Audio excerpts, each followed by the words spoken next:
En este conjunto de vídeos vamos a ver Pandas, que es la librería de Python a través de la cual vamos a poder cargar, manipular datasets en forma de data frames, que es el objeto dentro de Pandas, a través del cual se representa un dataset y vamos a poder manipularlo, accederlo, etc., ¿no?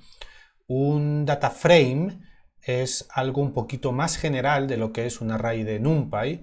Un data frame, una manera de verlo, es más parecido a una tabla de una base de datos, pero que está en memoria, ¿no? Entonces, como es una tabla o algo parecido a una tabla, pues vamos a tener columnas. Cada columna puede tener un tipo de datos distinto. Esto no sucede con los arrays.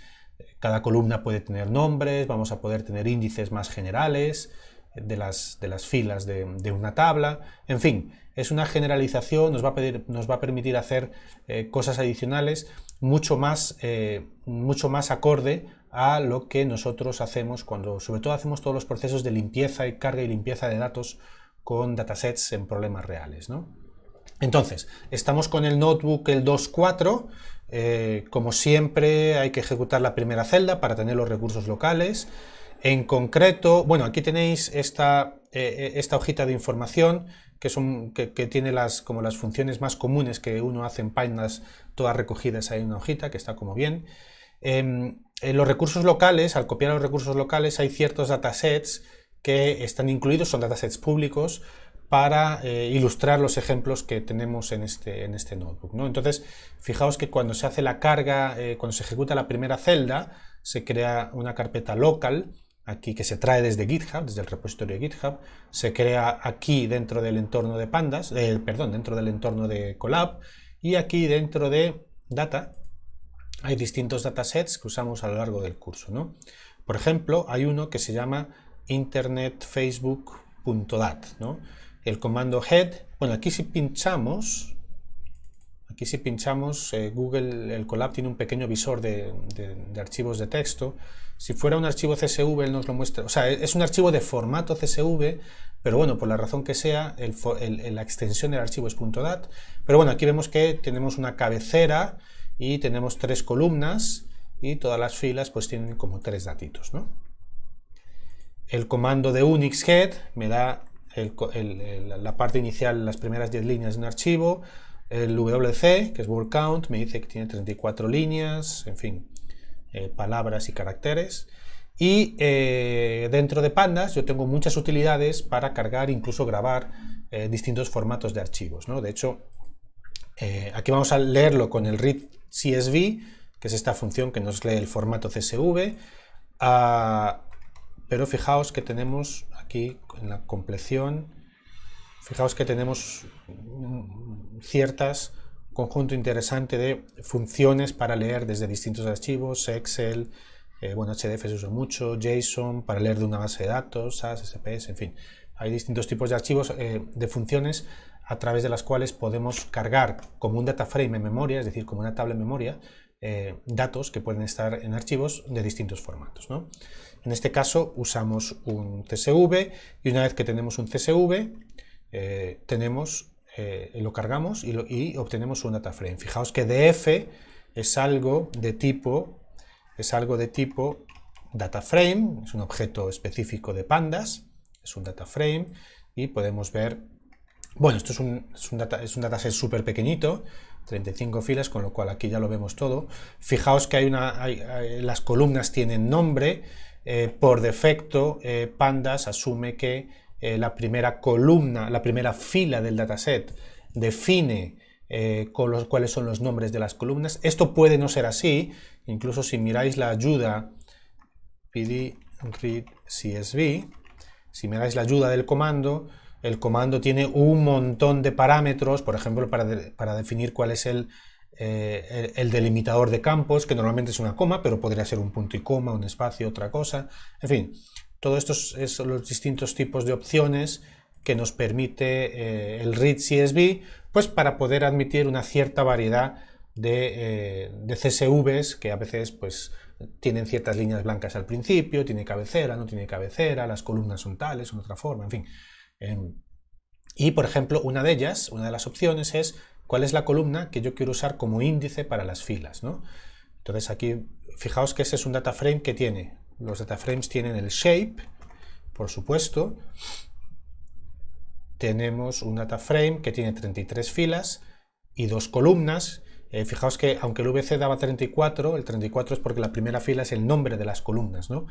Y nos salen 2 columnas y no 3 porque nosotros hemos decidido que una de las columnas fuera el índice, ¿no? Entonces es la columna del índice, que es el índice en sí, y luego las otras 2 columnas, ¿no? Con el nombre de las columnas. G-detail para ver el principio y el final del archivo. Las columnas, las 2 columnas, el índice, fijaos que hay muchos métodos y atributos dentro del objeto DataFrame a través del cual podemos acceder a los contenidos. Cosas que podemos empezar a hacer.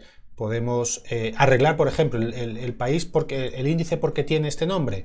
Pues porque inicialmente, vamos aquí a abrirlo de nuevo, porque inicialmente la primera columna, fijaos que tiene este formato, y esta es una convención que se usa y que es el símbolo del comentario, también en Python y en otros lenguajes de programación, y a veces uno tiene la costumbre de usar eso cuando no pone datos, sino pone nombres o indicadores de cosas, ¿no? Entonces la persona que hizo este dataset lo puso. Bueno, pues vamos a arreglar, nos quedó el nombre de la columna como esto, pues bueno, vamos a arreglarlo, vamos a poner el nombre correcto, y hay ciertos métodos a través de los cuales podemos tener algo de información general de los data frames, ¿no?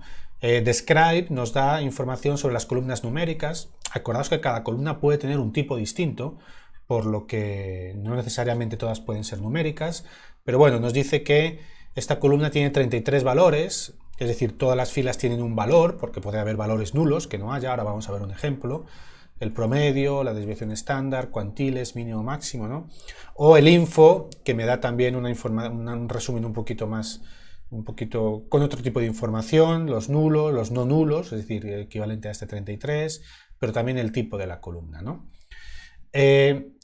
Una cuestión importante es entender que un data frame, si lo miramos desde la perspectiva de las columnas, es como si estuviera compuesto por un conjunto de series, y una serie es un objeto muy específico de Python, de pandas, ¿no? E igualmente, si lo vemos desde la perspectiva de las filas, un data frame está compuesto por un conjunto de series y cada una representa una fila, ¿no? El indexado que se utiliza con los data frames para poder acceder a los distintos componentes es parecido al de NumPy, pero no es exactamente igual, ¿no? Entonces, cuando yo uso esta notación, y fijaos que aquí yo puedo usar el nombre de columna, yo obtengo una serie que me representa el contenido de esta columna. Y es una serie, es decir, es un objeto de pandas con un tipo de objeto concreto, ¿no?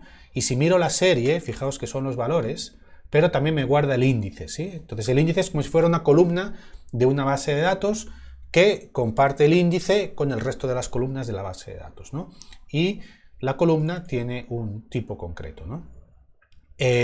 Bueno, si el nombre de la columna puede ser cualquier cosa, puede tener espacios, simbolitos, cosas, ¿no? Puede ser cualquier nombre, cualquier cadena. Si el nombre de la columna no tiene caracteres extraños, es decir, no tiene espacios, no tiene menos, no tiene acentos, etc., yo puedo usar esta notación, que es alternativa, casi como si fuera una propiedad del objeto, como si fuera una variable de Python, ¿no? Que a veces es útil, pero igualmente la notación basada en cadenas es útil también, ¿no? Entonces, el indexado no es exactamente como en NumPy, ¿no? Fijaos que lo que acabamos de hacer en pandas asume que lo que ponemos aquí es el nombre de una columna. Aunque hay una fila cuyo índice es Colombia, pandas me dice que no encuentra este índice porque él entiende primeramente que estamos hablando de columnas. Si queremos acceder a los datos a través de filas, entonces tenemos que usar loc para darle el nombre del índice al cual queremos acceder. Entonces fijaos que esto en sí es una serie también, y si vemos el contenido de esta serie, que es la selección de una fila dentro del data frame, he copiado un paréntesis de más, Entonces fijaos que es una serie que tiene su tipo y que además tiene su índice, que en este caso, como lo estamos mirando desde la perspectiva de filas, tiene su índice que son columnas, ¿no? Que son los nombres de las columnas del dataframe original, pero esto es el índice de este dataframe, de esta serie, de esta serie como el índice de cualquier serie, ¿no? Fijaos que si yo accedo de F, uso Facebook, creo que era, ¿no? Facebook. Fijaos que además me lo autocompleta el Colab o los notebooks de Jupyter también a veces autocompletan por el contenido del dataframe, lo cual es muy útil. Y este es otro índice, que también es el índice de una serie, que es un mismo tipo de objeto, pero el índice es distinto, ¿no? Y además hay cierta semántica de rangos que funciona con los índices de filas, ¿no? Entonces yo puedo hacer log, dame todo lo que está entre Colombia y Spain, en el orden en el cual está en el dataframe, ¿no? Y entonces esto tiene sus usos un poco más limitados, no es tan generalizado como con números, pero depende un poco del orden, etcétera. Pero por ejemplo, cuando estemos usando dataframes indexados por fechas, nos va a ser súper útil, como vamos a ver más tarde, ¿no? Bien, eso es el uso del log. Si usamos, a veces también queremos acceder a ciertas filas concretas refiriéndonos al número de fila, entonces eso lo podemos hacer también, pero lo tenemos que hacer con ilog, ¿no? Entonces aquí esto espera números de filas del dataframe, ¿no? Y tenemos la misma sintaxis, por ejemplo, hasta uno antes del anterior. Esta es la misma sintaxis que con los arrays de NumPy, precisamente pues porque los arrays de NumPy es como si tuvieran un índice numérico y aquí estamos usando un índice numérico, ¿no? Bien. Y por supuesto hay muchos, aunque las series, un dataframe está compuesto de series desde distintas perspectivas, hay muchos métodos que son compartidos, ¿no? Entre las series y los dataframes, ¿no? Entonces, por ejemplo, yo puedo hacer, esto es una serie, que es lo que hay en la posición 10, yo puedo decirle que me dé la media de la serie, me estoy equivocando con esta teclita, me puede decir que le dé la media de la serie o la desviación estándar, el máximo, el mínimo. Yo puedo hacer lo mismo también de un dataframe. En este caso, en el caso de un dataframe, me lo aplica por columnas por defecto, ¿no? Que esto es distinto también que con NumPy, ¿no? Con NumPy, cuando yo tengo un array y hago un punto .min, punto .sum, punto lo que sea, me lo hace de todo el dataframe y luego de todo el array, y luego tengo que usar el axis igual a no sé qué para elegir el eje. Aquí por defecto el promedio de un dataframe se hace por columnas, ¿no? Y luego yo puedo hacer filtrado, que lo tenemos acá, yo puedo hacer filtrado con una notación muy parecida a la que yo hago filtrado, con una mecánica muy parecida a la cual yo hago filtrado con NumPy. Lo único que el indexado, la forma de especificar qué es lo que quiero, es un poquito distinta, como estamos viendo, con dataframes respecto a arrays, ¿no? Entonces, por ejemplo, yo puedo seleccionar la parte del dataframe cuyo valor de esta columna tiene esta condición, ¿no? Si lo miro en detalle, fijaos que esto es una serie de tipo flotante, esto es una serie, de la misma manera que si hago esto con un array, esto sigue siendo un array, lo que pasa es que el contenido del array o el contenido de la serie en este momento, en este caso, es un booleano, pero sigue siendo una serie con su índice y todo, y a su vez yo puedo usar esa serie para indexar un dataframe, ¿no? Entonces fijaos que es una notación muy sucinta, muy potente para acceder a este tipo de cosas, ¿no? Y puedo usar la notación de combinación de condiciones con la semántica igual con la cual yo accedo a esta combinación de operaciones, de condiciones en arrays de NumPy, ¿no? El AND, el OR. ¿Listo? Bueno, vamos a parar este vídeo aquí porque ya es un poquito largo y ahora en el siguiente vídeo vamos a hablar de la gestión de datos.